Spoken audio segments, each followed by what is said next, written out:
여러분 안녕하셨습니까? 요즘 그 정치 이 지형이 아주 정말 급속도로 변하고 있는데요. 이 지형에 따라서 이 세종이 좀 부상되고 있어요. 그 민주당이나 또 국민의힘도 비슷한 맥락을 보이고 있는데 조금씩 다르긴 합니다만은 세종시로 대통령실을 옮기겠다 이런 공약을 발표하고 있습니다. 이런 내용에 따라서 우리 그 세종시 부동산 거래량이 증가를 하고 있고 가격이 상승하고 있습니다. 다시 말씀드리면 대통령 세종 집무실 설치 기대감에 따른 시장 변화를 분석해 보려고 오늘 콘텐츠를 만들었습니다. 오늘 콘텐츠는 뭐 제가 여기저기 자료를 좀 준비했고 또 KBS나 또 중도일보 같은 데서도 이러한 내용들을 보도를 하고 있어요. 그래서 보도 내용들을 좀 종합해서 제 나름 제 언어로 분석을 좀 해봤습니다. 다음 화면 보시겠습니다.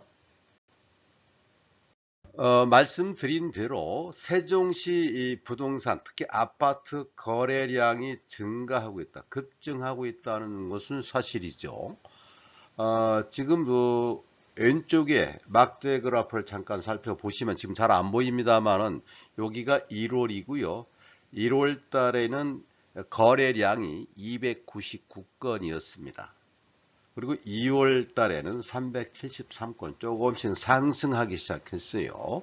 그러니까 그 당시 정치 지형을 보시면 되고 어떤 사건이 있었는지를 살펴보시면 대략적으로 이해가 되는 사항이죠. 그리고 3월 달에 와서는 아주 급증을 해버렸는데 768건으로 이 거래 신고가 됐어요. 그리고 이제 4월 달은 아직 현재 4월 중에 있습니다만은 현재까지 보면 4월 18일 요 기준으로 보면 415건 넘어서면서 회복세가 보이고 있는 거예요. 하지만 우리 그 대전 같은 경우는 아직도 미동하지 않고 있습니다. 우리 거래 신고, 아파트 거래 신고가 한 달에 뭐 아무리 말하면 10건도 안 됩니다. 현재까지는. 그거에 대비하면 세종시의 거래량이 급증하고 있다라는 말은 맞아요. 맞고 지금 우리 한국부동산원에서 발표한 시도별 아파트 매매 가격 지수 변동률을 살펴보아도 이 세종은 0.04% 올랐다 이 말이죠.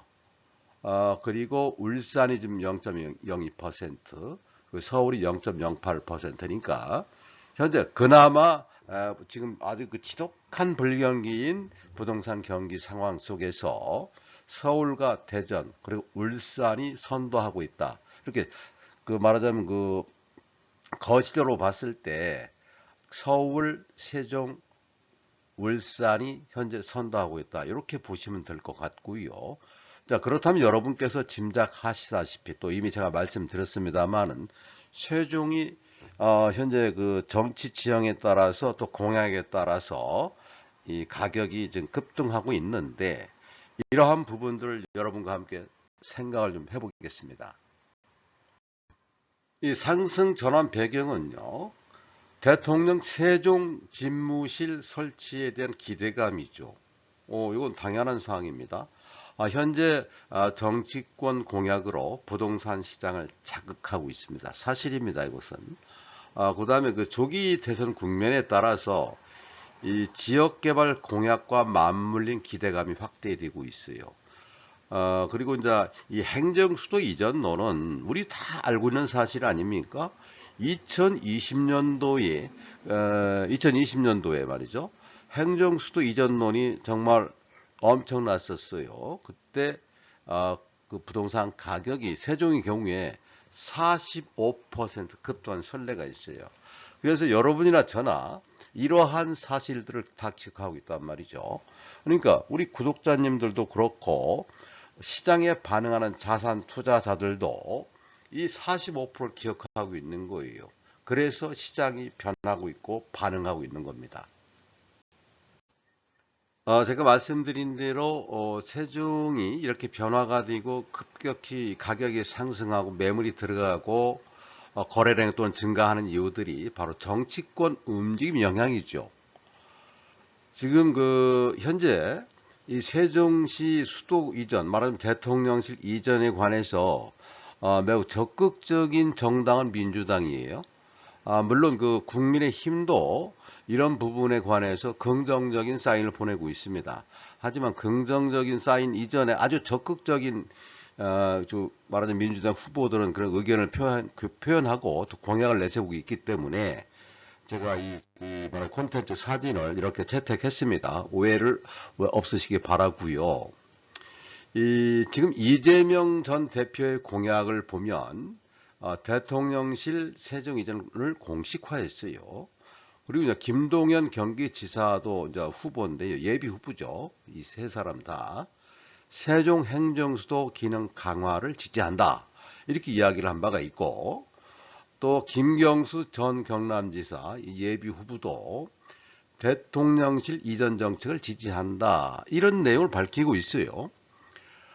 결과적으로 정치인들의 공약이 부동산 시장에 매우 큰 파급력을 끼치고 있고 또 그렇게 예상되고 있다. 그래서 이러한 측면에서 부동산 경기가 어떻게 흘러갈 건지 우리 한번 주목해 볼 필요가 있겠다 해서 지금 콘텐츠를 말씀드리고 있습니다. 지금 세종시 부동산 현황은 말이죠. 현실적으로 저가 매물은 소진되고 있는 현상이 나타나고 있어요. 4월 첫째 주까지 지난주, 지지난주라고 봐야 되겠네요. 이때까지 누적 하락률이 1.1%에 돼 있다. 그리고 집값이 하락세가 있었다 이 말이죠. 그랬었는데, 그러니까 하락률이 점점점 떨어지는 거예요. 급격히 떨어지는 게 아니고. 세종 부동산 아파트들이 절반씩 떨어지고 그래서 아주 놀라고 아주 충격적인 그러한 사건들이 많지 않았었습니까? 근데 이제는 집값 하락세가 둔화되고 있다 이 말씀을 드리는 거고, 현재 세종의 부동산 시장은 저점이 형성되고 이제 거기를 벗어나고 있다라고 보시면 되겠습니다. 전국에서 집값이 가장 많이 하락하는 곳이 바로 세종시였단 말이에요. 그리고 점점 더 저가 매물은 소화가 되고 대통령실 이전 후보지 이 근방은 아주 매물이 없어요.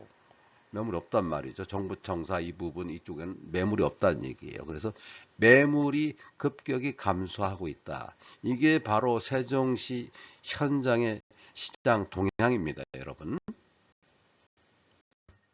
그래서 이쪽 지역의 현장의 전문가들 의견을 들어보면은 뭐 몇 분들 공인중개사 의견 제가 각종 보도에서 나온 자료들을 좀 캡처하고 내용을 참고하고 있는데요.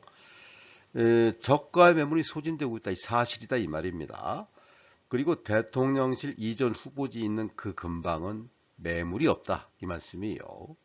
자, 기대감으로 매물 해소 현상이 지금 심화되고 있다. 지금 시장이 이렇다는 얘기입니다. 세종시는. 자, 그렇다면 저희 같은 부동산 업계에서 보았을 때 이 전망을 살펴보면은 서울과 세종이 시장을 반등하고 있다. 이거 사실입니다. 서울이 오세훈 시장이 토지 거래 허가자 관련 이런 부분 해가지고 뭐 정책을 세웠다가 또 아니면 폐지했다가 이런 혼란이 있었습니다만 역시 아직도 서울은 부동산이 오르고 있다. 이 측면 부인할 수 없는 것이고 또 이 정치 지형에 따른 공약 때문에 세종도 시장이 반등하고 있다. 그래서 앞에서 말씀드린 대로 서울과 세종, 울산이 우리 부동산 시장을 주도하고 있다. 현재까지는 그렇단 말입니다. 이 조기 대선으로 이 긍정적 시장 분위기가 지금 피어오르고 있는 건 사실이다. 이렇게 볼 수 있어요. 그리고 사실은 또 이런 부분 여러분들께서 염려하시겠습니다만은 정책 방향이 아직은 불확실성에, 그러니까 확실한 공약으로 뭔가 나오지 않았어요. 실제로 각 당 후보들이 정말 후보가 더 결정됐을 땐 치열한 정책 경쟁이 있을 수 있는데 이때 정책 방향이 나름 그나마 확실해질 것입니다. 그렇게 좀 전망하시고요. 그렇다면 여러분 세종시 부동산 투자 관점을 한번 살펴보지요. 물론 다 알고 있는 내용입니다만은 제가 정리를 한번 해봤습니다. 정치적 호재 사실 있습니다. 행정수도 기능 강화 가능성 있어 보이죠. 근데 이것이 당장 이전되지 않는다는 거예요. 그러기 위해서는 뭐 그 국민투표 관련된 법률도 고쳐야 되고 개정해야 되고 또 가장 중요한 게 헌법도 개정이 되어야 되고 아직도 요원합니다. 요원해요. 그리고 대통령실 그래서 어쨌든 대통령실 이전에 대한 기대감이 있는 거죠. 항상 부동산 시장은 심리라고 제가 말씀드렸습니다. 그리고 시장은 우리 세종시 쪽의 시장은 저점을 통과하고 있다라고 볼 수 있습니다. 하락세가 완화되고 있잖아요. 아까 말씀드렸지 않습니까? 둔화되고 있다. 그리고 저가를 내는 정말로 그 꼭 필요해서 물건 내는 저가 매물들은 이미 소진 단계에 들어서고 있다. 자, 그렇다면은 앞으로 향후 전망은 어떻게 될 것인가? 거래량 증가세가 유지가 될 것 같아요. 이렇게 정치 공약이라든지 이 또 각 당에서 세종시 대통령실 이전에 관한 공약들이 자꾸 나올 때마다 거래량은 증가할 것이다 라고 볼 수 있고 뭐 좀 말씀드렸습니다. 정치 이슈에 따른 변동성을 좀 주의할 필요가 있겠다. 아직 구체적으로 가시적이지는 않지 않습니까? 마지막 화면입니다. 자, 그렇다면은 그 투자자 입장에서 봤을 때 어떠한 점을 고려해야 될까? 이 부분 살펴볼게요. 자, 지역별 선별 접근이 필요한데요. 세종시는 신도심과 구도심으로 나눠져 있습니다. 조치원 부근이 구도심이에요. 그리고 정부청사, 이 나성동, 보람동 이쪽이 신도시란 말이죠. 그쪽에 다 아파트가 몰려 있어요. 이랬을 때 대통령실 이전 후보지 중심으로 관심을 가질 필요가 있어요. 대통령실 이전 후보지 여러분 관심 가지셔야 됩니다. 그리고 두 번째로요. 시장 모멘텀을 파악하셔야 돼요. 거래량 증가세가 지속될 것이냐 이건 살펴보셔야죠.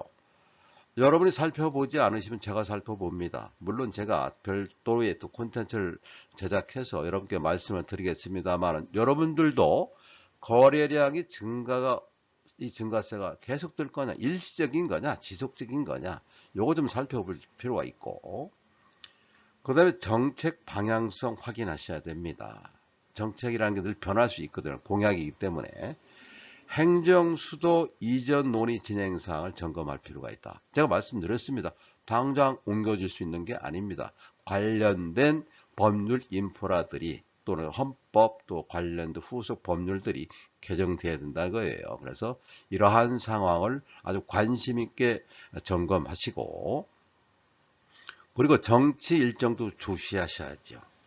조기 대선 국면에서 자, 이 사람들이, 이 후보들이 어떠한 공약을 발표하는가도 아주 면밀히 또 자세히 관심 있게 보셔야 됩니다.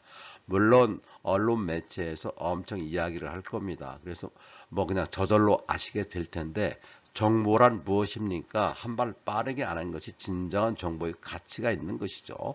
정보 가치는 그래서 가장 먼저 아는 것이 중요합니다. 이렇게 해서요. 지금 그 대통령실 이전 공약에 따른 또 그 영향을 받아서 부동산 시장이 세종시를 어떻게 움직이고 있는지 여러분과 함께 생각을 해봤습니다. 오늘 제가 보내드리는 이 콘텐츠는 좀 거시적인 측면에서 보자는 거예요. 일희일비하지 마시고 또 즉흥적인 결정하지 마시라. 의사결정하실 때 아주 제가 말씀드렸던 이러한 여러 가지 부분들을 판단하시면서 또 대전에 계신 분들은 대전 또 부동산 시장은 어떻게 영향을 미칠 것인지 아주 주의 깊게 살피시면서 의사결정하시기 바랍니다. 오늘은 제가 여기까지 말씀을 드리겠습니다. 제가 드리는 정보가 늘 도움이 되시길 바라고요.